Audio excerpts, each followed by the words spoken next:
Hello friends, welcome to my channel.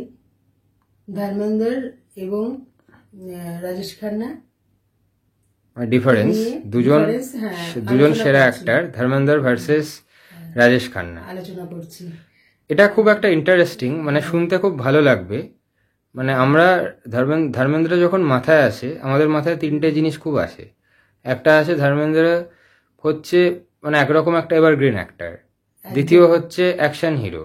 কিন্তু একটা অদ্ভুত জিনিস আমরা জানি না, ধর্মেন্দ্র হচ্ছে রোম্যান্স কিংও।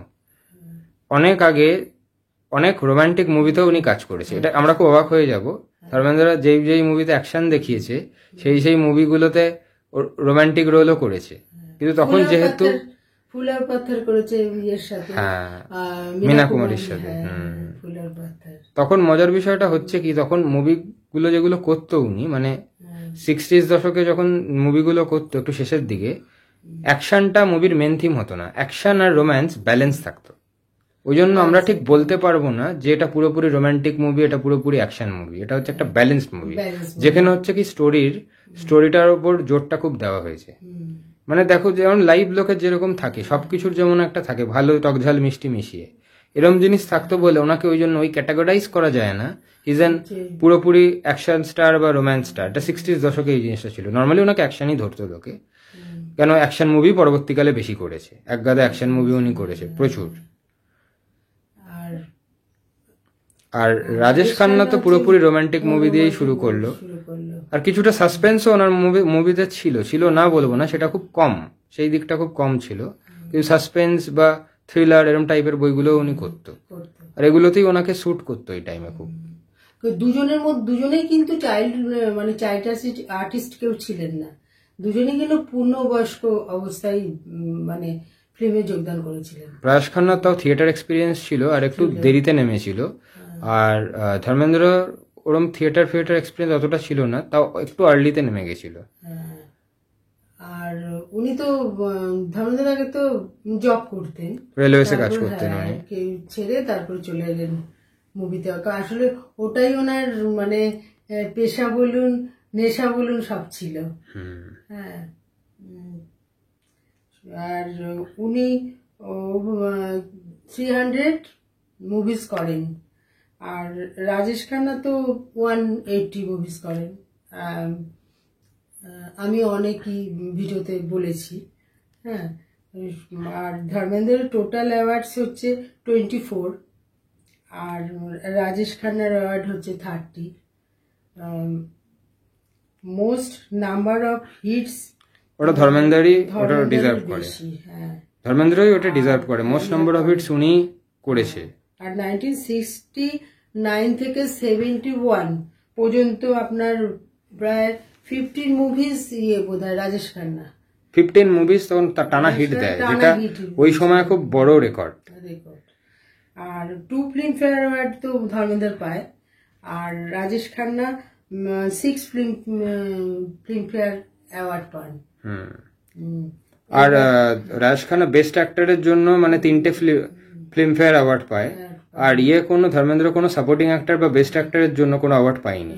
ওই জন্য ওনার খুব দুঃখ ছিল এটার জন্য। কিন্তু উনি যে হারে অভিনয় শোলে টোলে দেখেছি, ওনাকে কিন্তু একটা দেওয়া উচিত ছিল, এটা ঠিক, তাই না? একটা মুভিতে অ্যাটলিস্ট বেস্ট অ্যাক্টর ওনার পাওয়ার কথা ছিল।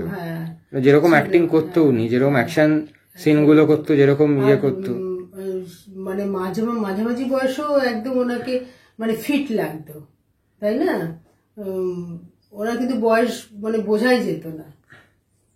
আর ইভেন এখনো বোঝা যায়, এখনো মানে নাতিদের সাথে অভিনয় উনি করছে, ছেলেদের সাথে করেছেন। হ্যাঁ, তা ওই জন্য ওনাকে হিম্যান বলা হয়, হিম্যান অফ ইন্ডিয়ান সিনেমার, মানে ওনাকেই খেতাবটা দেওয়া হয়। হ্যাঁ, দেওয়া হয়। আর রাজেশ খান্না তো ফার্স্ট ইন্ডিয়ান সুপারস্টার। তাই এই দুজন যে মানে আমাদের ফিল্ম ইন্ডাস্ট্রিতে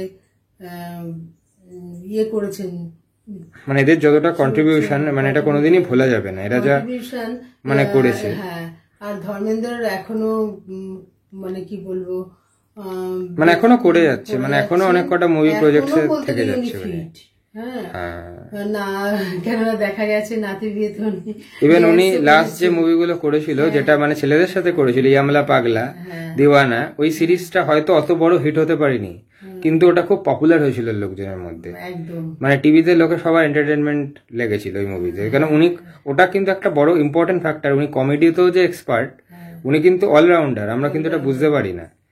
আমরা আমরা অনেকে ধর্মেন্দ্রকে নর্মালি ভাবে মানে অ্যাকশন হিরো, কিন্তু উনি কিন্তু অলরাউন্ডার দেখিয়ে দিয়েছিল, উনি কমেডিতেও কিন্তু এক্সপার্ট।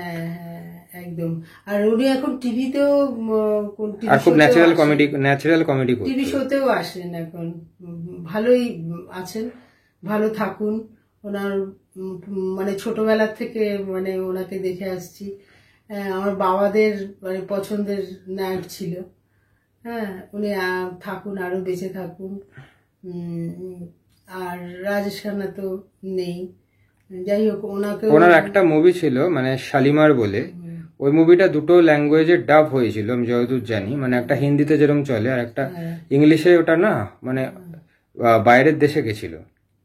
তখন ওই মুভিটায় মানে ওনার অ্যাক্টিং দেখে অনেক হলিউড অ্যাক্টররা খুব মানে মুগ্ধ হয়ে গেছিল, আর ওনাকে অনেকটা অনেকে মনে করে হলিউড স্টাইল অফ অ্যাক্টর, এইটা একটা অনেকে মনে করে ওনার মধ্যে। কিন্তু উনি মানে আমি বলবো উনি মানে হলিউডে অফারও পেয়েছিল অনেক, কিন্তু উনি যায়নি, বলিউড ছেড়ে হলিউড যায়নি উনি কোনোদিন, কারণ ওনার যেরকম গ্ল্যামার ছিল, যেরকম ব্যাপার ছিল, সেটা অনেক কম অ্যাক্টরদেরই থাকে।